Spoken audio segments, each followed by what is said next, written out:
Hey guys, what's up? Welcome back to the United Youth Podcast. We're so glad you're here. Listen, in this podcast, we go over everything that we've been talking about the past month at United. In this series, we've been talking about conviction, confession, and cleansing. And so I'm super excited to have you guys here with me. We've got some new people on this episode, so we're excited to dive in. So let's do a little introduction so we know who we're with. My name is Gianna, and then we're going to say like our favorite book of the Bible and a little bit of why. So my name is Gianna. My favorite book of the Bible, I'd say, is probably Ruth, just because I love her character. I love the Proverbs 31 woman that she is. I'm reading Ecclesiastes right now, and I'm really liking that too. So, yeah. That's great. Hey, guys, I'm Josh. My favorite book of the Bible is Proverbs, and it's because my favorite scripture is Proverbs 4:23. Y'all know it? No, Maybe. Let's hear it. Above all else, guard your heart, for everything you do flows from it. Yeah, that's my favorite. Hey guys, I'm Jordan. My favorite book of the Bible is Matthew because I really like the parables in it. I just feel like they really speak to me all the time. So I really like reading through Matthew. Hey guys, my name's Owen, and my favorite book of the Bible is Psalms. I love how historical it is and how it goes through everything from joy to mourning and how it really has everything in there. That's awesome. All right, well, I'm super excited to dive in. Before we start, I want to ask Owen, you got baptized, right, at last night United? Yeah, last night. Love to hear a little bit about that. That's so awesome. Yeah, so I came to Christ about 3 years ago. A little bit of context as well as I was baptized when I was a little kid, but I never really made that decision for myself, right? And in that, probably for the first 2 years of my Christian walk, I was kind of living in spiritual pride, like checking off boxes, right? As if it was something that I had to do. And baptism, I looked at like, I did it when I was a little kid, and almost like I was too good of a Christian to get baptized again. Like I didn't need to, right? And then I saw one of my best friends, Barron McVetti, he got baptized at his lake a few weeks ago, and it hit me with so much conviction. And I was like, man, I need to get baptized. So yeah. That's awesome. I'd love to hear that. I honestly relate to that because I was baptized when I was little too and redecided. So that's awesome. If you didn't know you guys could do that, you can. You can get baptized, talk to your leaders, talk to your pastors at United. So let's dive in. We've been talking about confession recently. And that's a hard topic, I feel like. It's definitely not something that's like easy. But my question for you guys is really, honestly, sometimes it's hard. We feel like it's hard to come to God and confess the things that we've been going through, that we struggle with, because we feel like, he already knows everything. Like, I don't need to tell him about it. So why do you think that's so hard to come to God with your struggles? I think sometimes we get so prideful in thinking, we can do it ourselves. We don't need help. And I feel like that's what Pastor Ali talked heavy about last night was, hey, you can't do it on yourself. And that's the whole reason why Jesus came is like, hey, I got you. You can do it through me, but you have to lean on me to do that. So, when we confess, I feel like it's us really walking in humility, getting rid of that pride. But we really like to hold on to that pride, and that's why I feel like it's so hard to confess to God. Yeah, no, that's so true because pride, I think is just really it takes over us because for me, I don't like to be accountable. I don't want to say okay, yeah, I did something wrong. I don't like to admit that sometimes. But that leads us to feeling guilt, shame, and feeling we we don't know what to do. You did something wrong. I don't know what I can do at this point. But really, if you just bring it to God, he will set you free of all the guilt, all the shame. And he will make you feel like you can walk free and your heart is pure again from that as if you never even did it. That's great. I think we forget, kind of along the lines of what you guys are saying with pride, that God is our greatest safety. So we think we can do it all on our own and we can do it in our own strength. And then God is I'm literally the one that came to give you rest for your soul. I'm here for you. I'm here for you to open up and to share with me. But we kind of get in this mindset where we're no, I can do it myself. And I remember talking yesterday about that of we think we can do it ourselves, so we don't ask for help. So we end up taking way too long to do whatever thing, and we end up wasting way more time. When God is you could have just given that to me so much earlier in the first place, and I could have used that. But. Yeah. And honestly, kind of leaning into what you were saying is, for me, I was talking about how, God knows everything, so why do I need to come to him? He already knows what I'm going through. And another thing that I definitely have been feeling is, my life is so busy that I feel like I'm like, oh, God knows my heart. Like he knows that I didn't mean to do that. Like he knows what I'm going through. He's forgiven me. And so honestly, do you guys relate? Like life gets busy, things, school gets hard, 100%. sports, family, like, yeah. And honestly, I want to kind of lean into that. What is that daily conviction and what does that daily confession look like to you? For me, I do 2 sports right now. I'm playing golf and running cross country, and it's really hard for me to like make time for God. Recently I've been waking up like earlier in the mornings, but I think that's one of my biggest convictions is like getting into that quiet place. It's kind of hard too. But I find peace in that and going to God in that because he's like, hey, like I'm going to give you favor in these things that you're doing, and I'm going to make time for you. I'm going to help you in that. And I think that's really good. Yeah, I think for us it's a little bit different right now because we have a baby. Yeah. So we have a newborn, and I think our time, at least like of that daily confession and conviction, just kind of looks like, maybe before it was like getting in my Bible every day and just kind of like starting the word with that. But now it's like, all right, when you have a baby in your hand, it's like, I'm just going to play worship music and we're just going to worship around the house and we're just going to pray.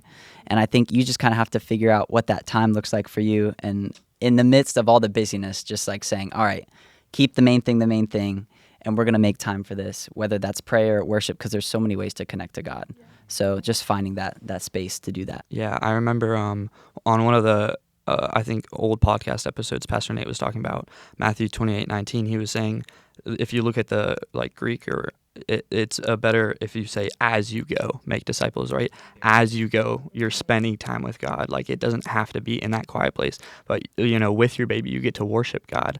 And that's exactly what I feel like worship is, right? It's not only in singing songs or when you're one-on-one with God, right? It's all of you reacting to all of God is, right? And it's as you go. I think that's, yeah. That is so good. I love that because it's like it's different for everybody. Like maybe worship is where you really feel like connected with the Lord, or maybe it's reading scriptures and memorizing scriptures, or it's prayer, or whatever that looks like. It's different for everybody, and honestly, it's different for whatever you're going through. Because maybe like before you said like, oh, I was reading my Bible every day, but now I have a baby, so it looks more like worship. So just giving yourself grace that it's good. It's a journey, and God, He wants to walk alongside you in that. I think is so good. Jordan, what is like something that you're like, this is where I meet God at? That's a good question. I don't know. For me, with the time, I know that starting college classes this year, it's been really hard to like balance my time because I wasn't expecting all this work. Like there's so much work. I was not expecting it. And also, since I'm not at my home high school anymore, I've been really worried about like drifting from the friends that I used to see day to day. And I was just like they were also sad when I told them I wasn't coming back. So I was like, don't worry, like I'm going to make the time for you guys. And I've just been making time for everyone else, trying to make everyone else happy when like I haven't been making time for God as much.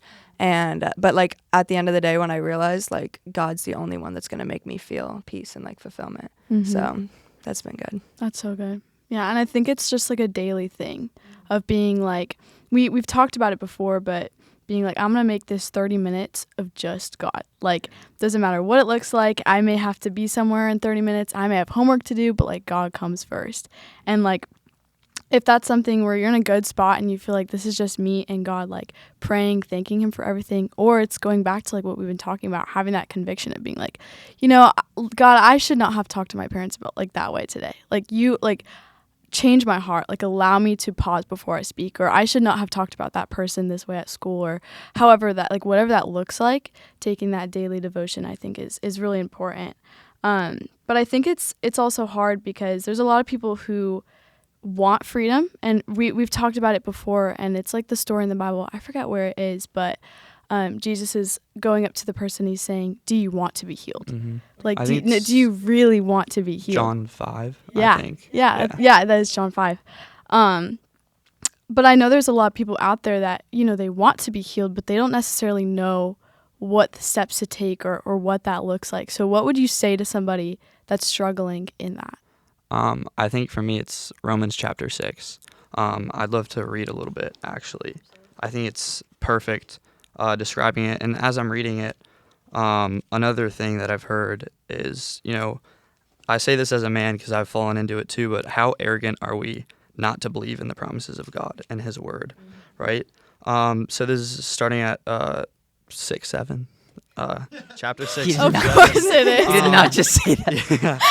For he who has died has been freed from sin. Now if we died with Christ, we believe that we shall also live with him. Knowing that Christ, having been raised from the dead, dies no more. Death no longer has dominion over him. For the death that he died to sin once for all. But for the life that he lives to God. Likewise you also. So you can put yourself in there. Death no longer has dominion over you, right? The death that you died, giving your life to Christ, you died to sin once and for all, right? And the life that you now live, you live to God. I think that's so great. I think that's so like encouraging that we get to live just like Christ and just giving those things up, giving that sin up. Well, and I love that you read that verse because it reminded me of something. As I was going into this podcast, I was just like kind of praying, like asking God, like, what do you want me to say? And I had worship playing in the background because that's my spiritual time is worship. And this song came on, and I'm going to quote the song. It may sound a little cringy, but I just thought it was so good. It's Scarlet sins had a crimson cost. He nailed my debt to that old rugged cross. An empty slate at that empty grave. Thank God that stone was rolled away. And I'm just like, wow, that is it. Like, that's where we can walk in freedom. And you're reading, like, he died for our freedom. He died because he died for the person who is hurt and pain and feels shameful for what they've done, not the person that feels like they have to have it all together. And so I just love that that song was playing when I was praying, and I literally just, like, stopped, and I was like, I replayed the song, and I was like, okay, yeah, that was it. But, yeah, Jordan, what would you say about that? I think I would talk to a friend if they were to ask me, and I would say, like, giving up your pride, like we talked about, is so important because, like if you just talk to God about it and tell him, like, I know I did something wrong, I want freedom of that, it's like so life-changing because, like, for me, I think, like, sometimes whenever I knew I fell into sin and I knew I did something wrong and I didn't want to go confess to God about it, I would go to, like, someone I knew would just comfort me about it. I would go to, like, a friend and say, like, hey, I messed up, like, ugh, it's so annoying, like, I'm so mad, and they would just be like, oh, it's okay, like, you're fine, you'll do better. But I know that if I actually just confess my sin and I'm, like, real with God and I'm like, I did something wrong, like, I want to change from that. Like you said, like, wanting to change is, like, actually what's going to happen, because, like, sometimes, like, I'll be confessing to God, I'll say, like, I know I did this wrong, like, ugh, I don't want to think about it, you know, like, I know I did this wrong. Then, like, he's just like, okay, but, like, I don't feel like I actually changed anything. I just told him. But if you actually believe in the power of God, he will change you and he will give you peace from that sin. Amen. Yeah, I think one tangible next step on the topic of freedom that we're kind of talking about is for our juniors and seniors, we have, like, freedom class that is coming up. So I think that's a really good step for any juniors and seniors that want to sign up. I know for me, I've taken freedom twice because I was like, boy, I need some freedom. Like, Yeah, exactly. like a double dip. Like, I need to take it twice. So I think that's a really good next step for our juniors and seniors that's coming up that they can sign up for. Yeah. Yeah, and Jordan, you were talking about it. You're, like, saying how, you know, you'd go to people and you know, maybe didn't feel full fulfillment of, like, freedom from that. And that's why we need God. That's why we need to go straight to the source. And, like, just kind of hitting on that a little bit, being, like, specific of who you're going to, because absolutely we want to, like, go to our student leaders, our counselors, our small group leaders, our pastors, asking for, like, wise counsel in that, making sure, going to your word, like, that's what it really comes down to, of, like, this is what I'm going through and I need an answer. And you know what, praying, asking the Father, and also, like, looking at the Bible, because, like, that is literally what life is, and, like, the struggles that we go through are the same struggles they went through back then. So, like, that is such a comfort. But yeah, and I love that you said, you know, they giving you comfort, being like, you know, I did this and God knows about it, but I don't really want to talk about it. You know what I mean? I definitely relate to that. Owen, what would you say about I'd say it's heart posture. Like she was saying, like, you could be like, hey, you know, I did this again. But when you want to change, like you were saying, it's a heart posture that we live in, right? It's a heart posture of humility. Like, hey, God, like, this is what you have called me to do. Like, this is Luke 9:23, dying to myself, picking up my own cross, saying, hey, I really do want to change. I really do want to be like you. And God honors that. He does. I think so. Yeah, and I think the process of stepping away from our sin, of knowing that I've asked for freedom, I've prayed, knowing that Jesus died on the cross for your sins and he died for the messy parts of you, but then really walking away in freedom, knowing that, like, you don't have to keep holding on to all the things that, you know, you've been holding on to. Kind of what we last talked about at United was being, like, cleansed. and fully feeling like that is not you anymore. And I also want to hit on it. We talked about it earlier, but having that specific time with the Lord, giving the Sabbath, which is what we talked about last night, which is like, what does that kind of look like for you? Because, we touched on it before. It's kind of hard to do it with, our busy schedules, but Sabbath doesn't have to be like spending the entire day or like the full weekend. It can be like just, the morning. And like, what does that process look like for you guys? I think it's giving God what is God's. I know I can't exactly remember where, but the Pharisees come to Jesus and they're like, hey, like, what about taxes? And he says, give to Caesar's what is Caesar's and give to God what is God's. And I think it's giving him the time that he's given us, right? I think our time is a gift, right? God doesn't promise it, right? And it's something we can't do to get ourselves. It's something he gives us. So taking that gift of God and stewarding it well towards him, and giving it to him fully, no distractions, right? Maybe you leaving your phone in another room and just praying and getting in your word or whatever it may look like, whether it be worship, like you were saying, worship's yours, something like that. Great. I know yesterday we were talking about in Exodus about making, the seventh day, and they were talking about the Sabbath. And when I was thinking about that, about our own time and our own Sabbath, it's like Fridays for us. So Fridays is like that day where like people are like, you want to hang out? I'm like, nah, I can't. We're like, that's a day we're spending time in the Word. We're praying.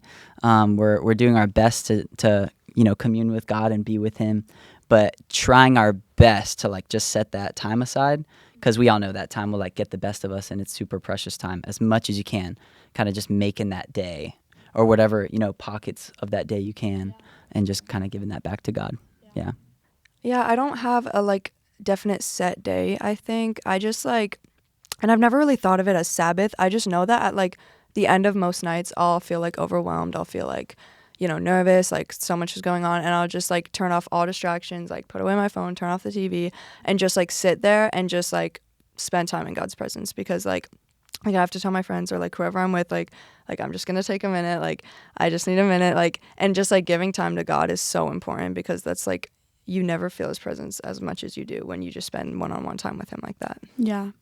I love that. And it's also like spending time with him, of course, by yourself alone, but also like with community. Even like just hanging out with your family for the night, putting your phone in the other room, like you're not on Instagram, you're not texting your boyfriend or girlfriend, whoever, like you're just with your family. And I think that's also really great too, because God honors that time and respecting. Yeah. I think for me, like kind of Jordan was talking about, my life is insane with like, just everything. Like, I feel like it's like such a crazy day every single day. And so it's really important for me to be specific and be like prominent about like, this is my time with the Lord. And recently I've really been loving my time like in the morning. So I've been waking up a little bit earlier, even though it's, 5 a.m. I'm like, I'm going to wake up, I'm going to read my Bible. I may not fully understand it every single morning. It may be a little bit confusing. I may be really tired, but like, I know God honors this time, and I honor this time with God. And so kind of like what you said, giving back to God what's really his and what, he deserves in the first place. And I've really seen change, like just in that past couple of days that I've been like doing it in the morning. I've seen that like starting my day with the Lord has been so freeing and has been such a good, like, yesterday I may have messed up, I may have done something wrong, but it's a new day. And so I just love that. And I think before school, obviously, Josh, you're not in high school, but I know you have job, family, things that we all have to, do the rest of the day. I think starting your morning with the Lord is really such a great thing, and also like ending your day too. But I know we talked about at United that prayer, and on the weekends, that prayer doesn't have a start and a finish. It's like it just is constantly throughout the day. Would you guys say that, prayer kind of feels like something that's like, this is my 30 seconds of prayer and then I move on with my life, or it's kind of something that you're working throughout your day? I don't know. I feel like I just definitely like do mini prayers throughout the day. Like it's like whenever I'm doing something or I'm driving or I'm like on the way to school or I'm in class and stuff, I'll just always like say a mini prayer, even if it's like quick, even if it's like something. I'll just always make the time and just say like, God, like give me the words you want me to say today, you know, break my heart for what breaks yours. I really like to pray a lot, and like just like help me to see people the way you do, because it's really easy to like, you know, like just get a little ahead of yourself and like stuff like that. So definitely that's what I'd say. Yeah, one thing I'd say is like prayer is an environment that we live in. It's an atmosphere that we get to live in. And like you were saying, those mini prayers, right? I think it's First Thessalonians chapter 5. It says pray without ceasing. It's like, okay, well, we can't really do that, can we? Yeah. So it's like you were saying, the mini prayers, right? Going into your classes, right? When you walk in, it's like, hey, God, help me with this class today. How can I give you glory today in class today? And just doing those mini prayers throughout whatever you're doing, whatever it may be. I think that's good. Great. I was listening to another podcast and someone was sharing about how, you know, they go in their car and they pray and they kind of like have this continuous conversation with God, and then they like don't say amen and just kind of keep going on with their day. And they're like, I kind of like that. I get to just kind of return to my day and just continue where the conversation left off. And I think that's kind of like what the prayer without ceasing looks like, is like, how can I keep that conversation with God going and just like continue talking to him and praying to him and asking for things and thanking him and just keeping that going and not having like a specific endpoint, you know? Right. Because if there's no end, and, you know, obviously we're human, we're going to mess up. Kind of going back to like having that conviction and confession, it's like if we're in the middle of a prayer, like we never finished the one before, we're in the middle of the prayer, maybe we realize right away, like, hey, that was wrong, like that I just did. Be like, God, stop me, like, you know, stop me in my path, break my heart for what breaks yours, having that like conviction. Because sometimes it's hard, like we look back at the day and we're like, and, you know, maybe someone comes up to us and is like, hey, I don't think that when you said that thing, like that was really like Christian of you, or, you know, like kind of being like, wow, that kind of hit, like I didn't even realize it myself. But having that like constant prayer, being like in the moment, I feel like it helps a lot. Yeah. Yeah, I think like you were saying, when it's that, you know, hey, I didn't even know that. God uses our prayer. It's like our one-on-one time of going to him in humility, and that's where he transforms us, when we truly submit it to him, and that's where he brings us transformation.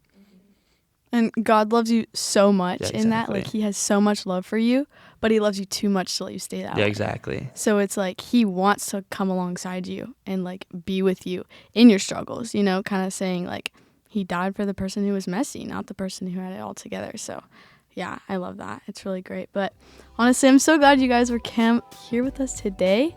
It was an awesome message. But yeah, we'll see you guys at United next week. We hope to see you there and on our next podcast. Bye.